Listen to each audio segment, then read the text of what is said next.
কি রান্না করবো মা? সেই বড় ট্যাংরা, এই যে তার লবণ হলুদ মেখেছি, একটু সামান্য একটু তেল মেখিয়ে দিই। তো কাঁচা মাছের তেল? কাঁচা মাছের তেল দিলে নাকি এটাই হয় না, কড়াইতেও বেশি তেল দেওয়া যাবে না। একটুখানি তেল দিতে হবে না? হ্যাঁ, তেল বেশি দিলে না ট্যাংরা মাছের তেল পটপট করে আচ্ছা, সরষের তেলটা দিয়েছে যাতে ঝাঁজ বেশি হয়। অল্প তেল দিয়ে ট্যাংরা মাছ ভাজতে হবে। একটু তেল, সরষের তেলটা মাখিয়ে নিলে। হ্যাঁ, আর বেশি লাগবে না। হ্যাঁ, বুঝছে না, ওটা আওয়াজ হচ্ছে না। হ্যাঁ, চল চল দেখে দেবে নাকি?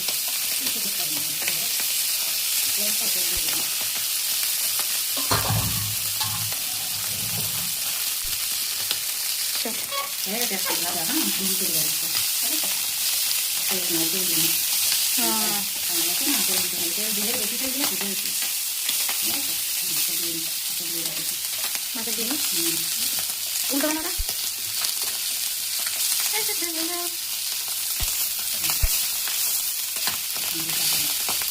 হয়ে গেছে মাছগুলো কি ভালো। আচ্ছা, ভালো হয়ে গেল। এই কড়াইটা রান্না করতে হবে, মাছগুলো দেখো, মাছগুলো দেখো কত এই কড়াইটা পারফেক্ট। হ্যাঁ, একবারে ঢেলে দিলাম, দেখেছো? এটা আবার ডিম হয়ে যাবে। ওরা তো এই মশলায় কি কি দেবে? এই তো দিচ্ছি, দেখো। প্রথমে তেল,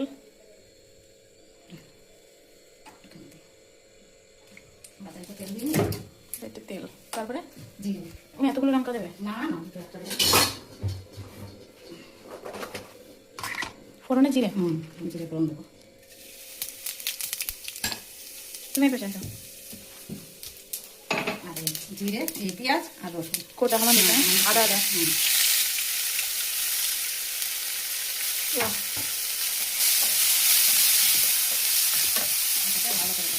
গন্ধটা হয়ে গেছে। এটা ভেজে নাও। হ্যাঁ, ব্রাউন করে ভেজে নেবে। ব্রাউন করে ভালো করে ভেজে তারপর টমেটোটা কেটে দেবো, আর এই লঙ্কা দেবো, কাঁচা লঙ্কা, দুটো লঙ্কা দেবো। লঙ্কাগুলো খুব ভালো।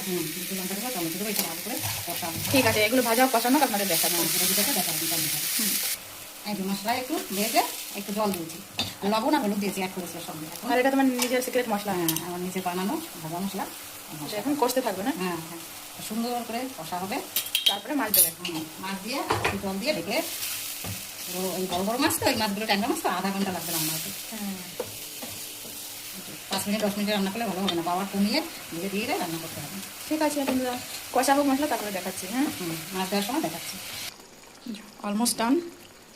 কষানো মশলায় জলটা দেওয়া হয়েছে, এই মাছগুলো দেওয়া হয়েছে, অলমোস্ট ডান। পাওয়ার কমিয়ে এখন ঢেকে দেওয়া হবে।